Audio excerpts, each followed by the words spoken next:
똑똑 솔깃한 라디오.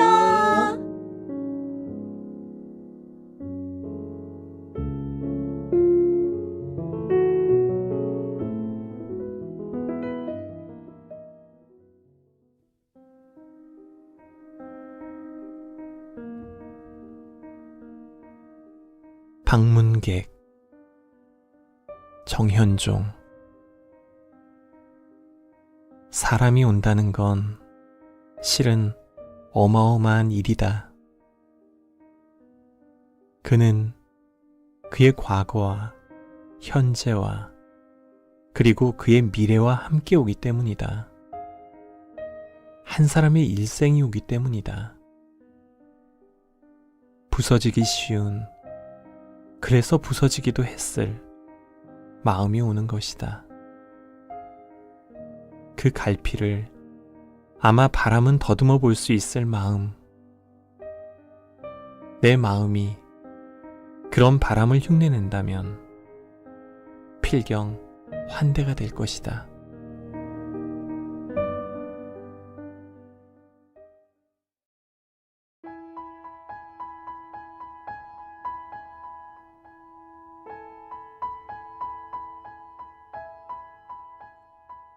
소설 들려주는 여자. 안녕하세요. 안톤 체호프의 베로치카 들려드립니다.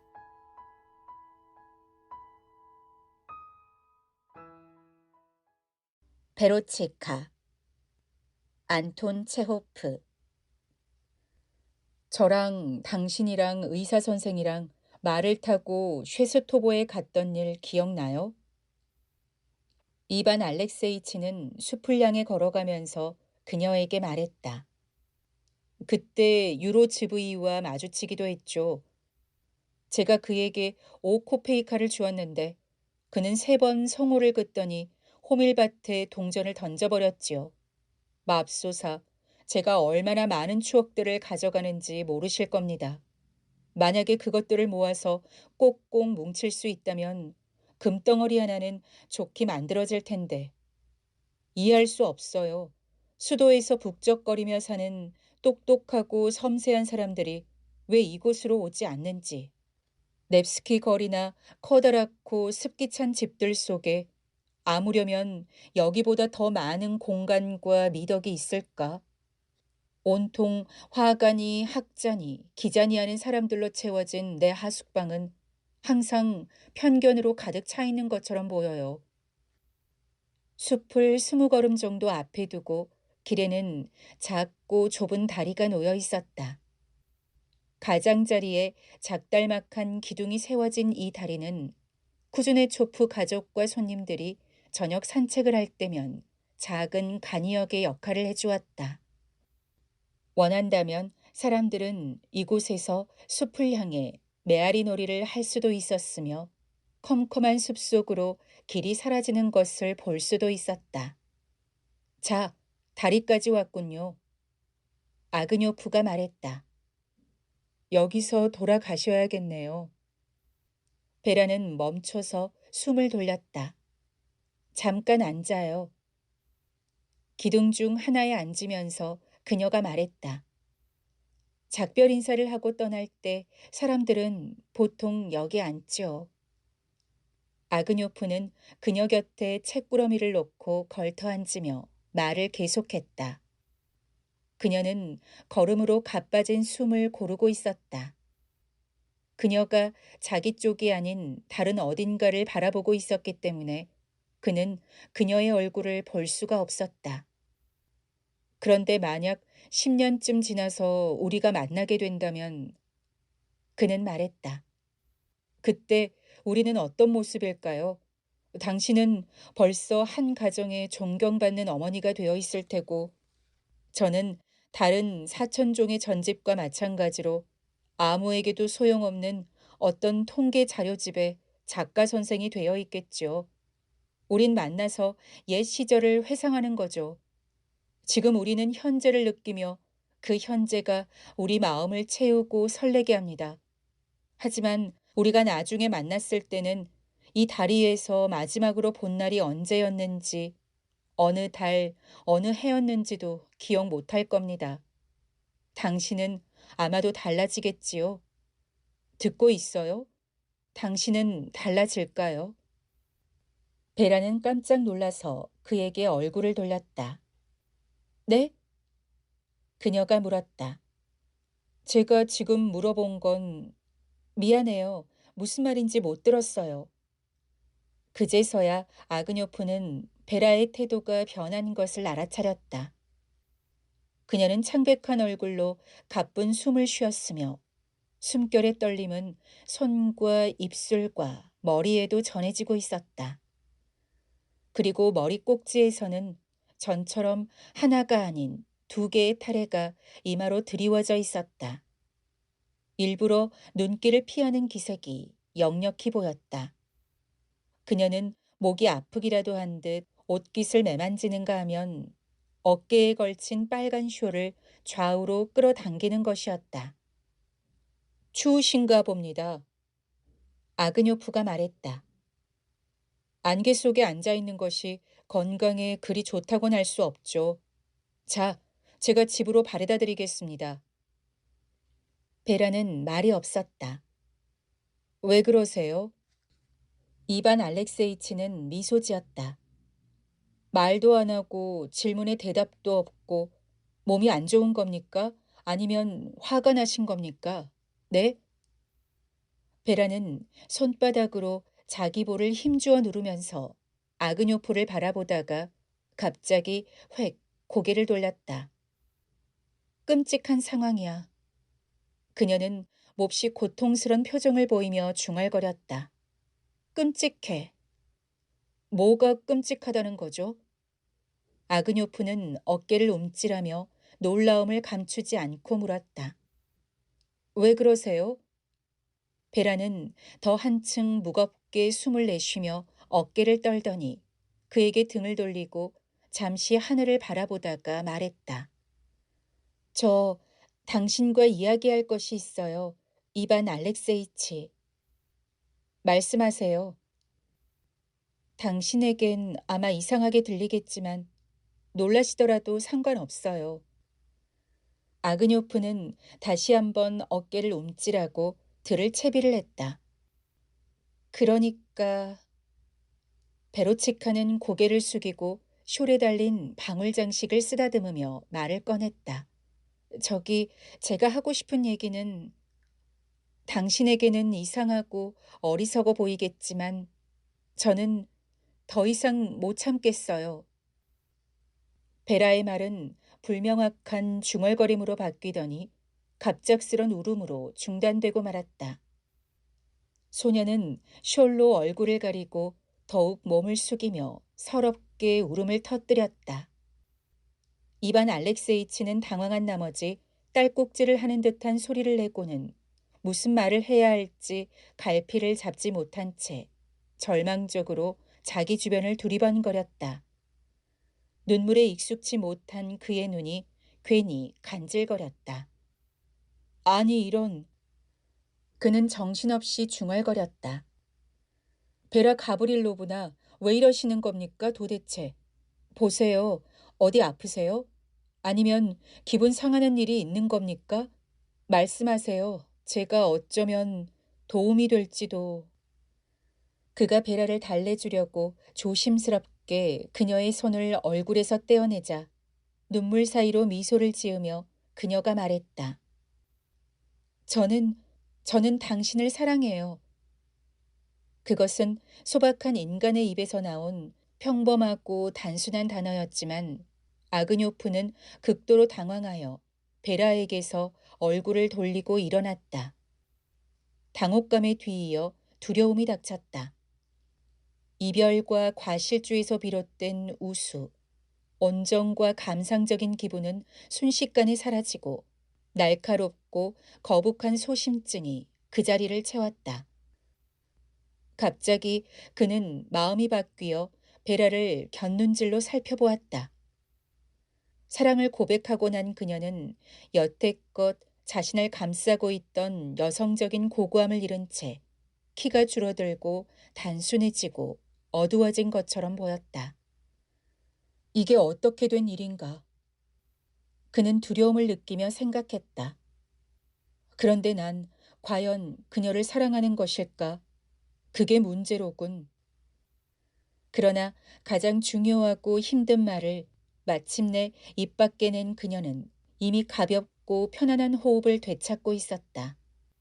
그녀도 함께 일어나더니 이반 알렉세이치의 얼굴을 똑바로 쳐다보면서 빠른 속도로 말을 쏟아놓기 시작했다. 갑자기 충격을 받은 사람이 자신을 혼란에 빠뜨린 소리들을 나중에 순서대로 기억할 수 없는 것처럼 아그뇨프도 베라가 말했던 문장이나 단어들을 기억할 수 없다. 다만 그 내용이라든가 그 말을 통해서 전달된 느낌이 기억날 뿐이다. 그는 흥분으로 목이 짓눌린 듯 약간 쉰 목소리와 억양 속에 담긴 독특한 음악과 열정을 기억한다. 울고 웃으며 그리고 속눈썹에 연근 눈물방울을 반짝이며 그녀는 말했다. 처음 알게 된 날부터 그의 독창성과 지성과 선량하고 영리한 눈빛, 그의 일과 인생의 목적에 감탄했으며 그를 열렬하게 미칠 듯이 깊이 사랑하게 되었다고. 여름날 정원에 나갔다가 집으로 돌아와서 현관에 놓인 그의 망토를 보거나 멀리서 들리는 그의 목소리를 듣게 되면 그녀의 심장은 행복한 기대로 서늘해졌다고. 그가 던지는 싱거운 농담들조차도 그녀를 깔깔 웃게 만들었으며 그의 공책에 적힌 숫자 하나하나에서 지적이고 위대한 무언가가 느껴졌고 그의 옹이투성이 지팡이까지도 그녀에게는 근사한 나무로 만든 물건처럼 보였다고. 숲과 안개 기둥과 길가 양옆의 검은 도랑은 그녀의 목소리를 듣느라 조용해진 것 같았다. 하지만 아그뇨프의 마음속에서는 무언가 이상하고 좋지 않은 일이 벌어지고 있었다. 사랑을 고백하는 동안 베라는 매혹적인 빛으로 감싸였으며 또한 아름답고 열정적으로 말했다. 그러나 그는 기대했던 달콤함이나 인생의 기쁨보다는 오히려 베라에 대한 동정심만을 느낄 뿐이었다. 한 착한 인간이 자신으로 인해 괴로움을 당하고 있다는 생각 때문에 가슴 아프고 미안할 뿐이었다. 그의 마음속에서 교과서적인 이성이 회방을 놓은 것일까? 아니면 종종 사람들의 삶을 방해하는 뿌리 깊은 객관성을 향한 습성이 발동한 것일까? 어찌 되었든 간에 베라의 환희와 열정은 그에게 달콤하면서도 진지함이 없는 것처럼 보였다. 그러나 동시에 자신이 지금 보고 듣는 모든 것이 자연과 개인의 행복이라는 관점에서 보면 온갖 통계며 책이며 진리보다도 더 진지한 것이라는 느낌이 그의 마음속에서 반란을 일으켰다. 그러면서 그는 자신이 이해할 수 없다는 사실 자체가 그의 죄라고 생각하고 그 때문에 자신을 자책했다. 무엇보다도 난처한 것은 그가 도대체 무슨 말을 해야 할지 알 수 없음에도 불구하고 무슨 말이든 해야 한다는 상황이었다. 대놓고 나는 당신을 사랑하지 않습니다라고 말할 용기는 없었고 그렇다고 네라고 말할 수도 없었다. 자신의 마음속을 아무리 헤집어 보아도 사랑의 불씨 비슷한 것도 찾을 수 없었기 때문이다. 그가 침묵하고 있는 동안에도 그녀는 계속해서 말했다.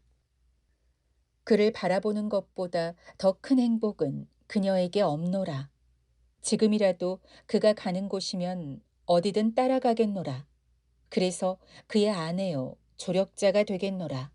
만약에 그가 그녀를 버리고 간다면 그녀는 그리움 때문에 죽으리라 등등. 저는 여기 남을 수 없어요.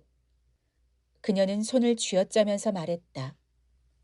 이 집, 이 숲, 이 공기가 싫어요. 이 끝없는 평정과 목적 없는 삶을 참을 수 없어요. 모든 사람들이 몸이 건조해서 마치 물방울처럼 서로 구별이 안 되는 이고장 사람들을 참을 수 없어요. 이들은 전부 정이 많고 선량하지요. 왜냐하면 배부르고 걱정이 없으니까. 그래서 싸울 일도 없으니까. 그러나 저는 일과 삶의 필요로 인해 냉혹해진 사람들이 고뇌하며 사는 바로 그 커다랗고 습기 찬 집들이 좋아요. 그러나 아그뇨프에게는 이런 말들이 시시하고 경박하게 들리는 것이었다. 베라가 말을 마쳤을 때 아그뇨프는 더욱더 무슨 말을 해야 할지 모르게 되었지만 그렇다고 침묵할 수도 없었으므로 더듬더듬 말을 시작했다. 저 베라 가브릴로브나 당신에게 무척 감사합니다만 저는 당신으로부터 그런 호의를 받을 만한 자격이 없는 것 같습니다. 둘째로 명예를 아는 남자로서 드리는 말씀입니다만 저 행복은 평등에 기반해야 한다는 거죠. 그러니까 두 사람 모두가 같은 마음으로 사랑을 해야. 그러나 거기서 그가 횡설수설하고 있는 자신에게 부끄러움을 느끼며 입을 다물었다. 그는 이 순간 자신의 표정이 어리석고 비굴하고 진부해 보일 것이라고 느꼈다. 그의 얼굴은 잔뜩 긴장해서 딱딱해져 있었다. 갑자기 심각해져서 핏기가 가신 얼굴을 떨어뜨리는 것으로 보아 필경 베라는 그의 표정에서 진실을 읽은 것 같았다. 용서하세요. 아그뇨프는 침묵을 견디지 못하고 더듬거리며 말을 꺼냈다. 제가 당신을 얼마나 존경하는지 고통스러울 정도예요. 베라는 획 몸을 돌리더니 집 쪽으로 황급히 걸어갔다. 아그뇨프는 그녀의 뒤를 쫓아갔다. 아니, 그러지 마세요.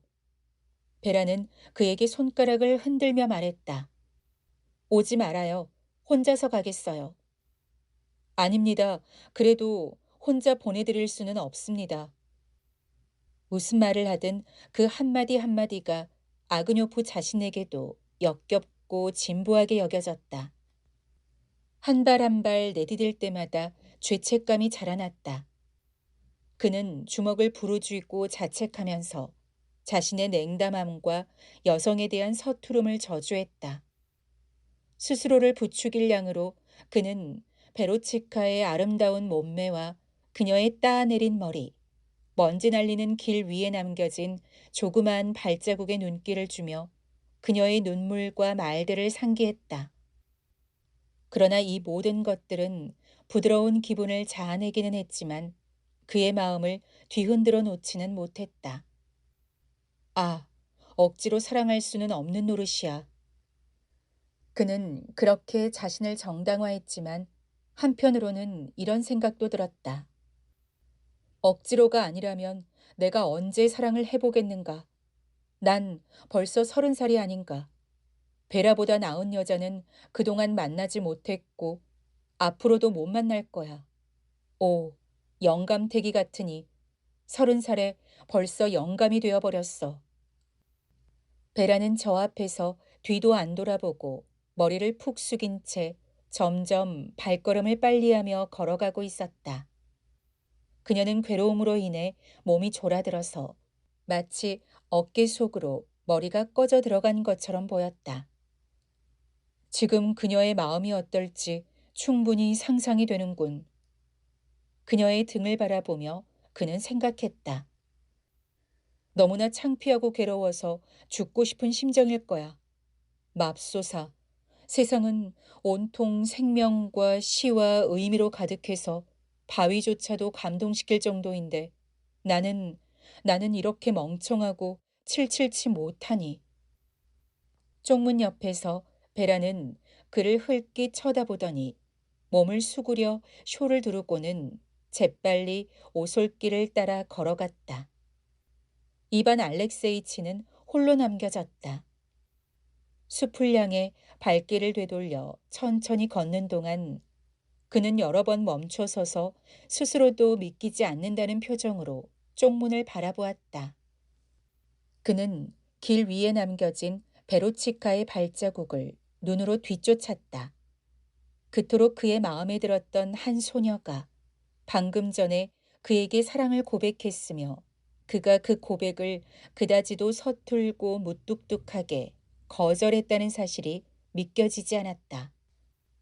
그는 생전 처음 인간의 선이라는 것이 얼마나 무력한가를 경험으로 깨우치게 되었다.